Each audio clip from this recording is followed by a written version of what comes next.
পিতা মাতা একজন অথবা দুজন বৃদ্ধ হয়ে গেছে, বয়স হয়েছে, অসুস্থ হওয়ার কারণে, বয়স হওয়ার কারণে, বার্ধক্য হওয়ার কারণে ঘরে পড়ে গেছে, খবরদার তাদের সাথে খারাপ আচরণ করো না।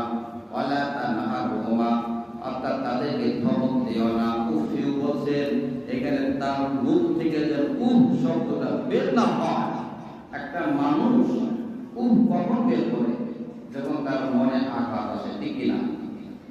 বলছে তোমার আচরণে তোমার মা যেমন এমন কষ্ট না পায় যে কষ্ট পাওয়ার কারণে সে উফ শব্দটা ব্যবহার করে।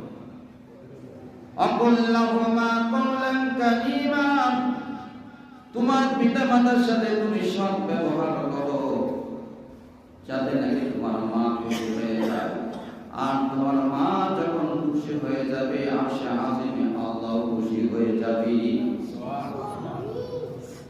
واخفض لهما جناح الذل من الرحمة وقل رب ارحمهما كما ربياني صغيرا।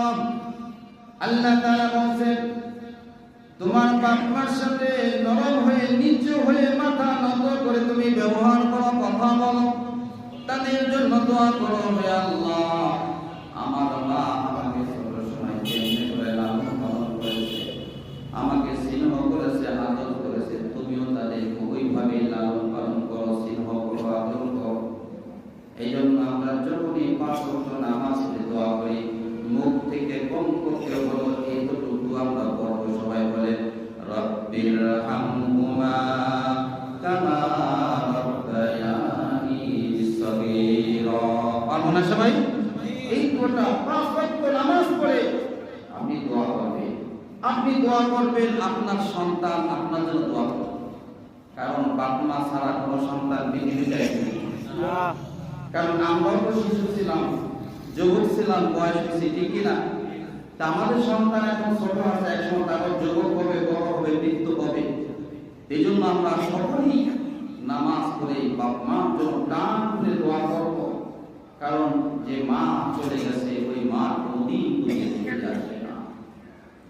কারণ আল্লাহ তাআলা তার রাসূল জানিয়ে দিয়েছেন, যদি কোনো সন্তান নামাজে দাঁড়িয়ে গেছে, ওই মুহূর্তে যদি বাপ মা ওই সন্তানকে ডাক দেয়, বলছে তুমি নামাজ তোমার বাপ মার কথা শোনো, বাপ মার কথা শোনার পরে তুমি নামাজ আদায় করো, তাহলে চিন্তা করে দেখেন বাপ মা কত বড় পাওয়ার আল্লাহ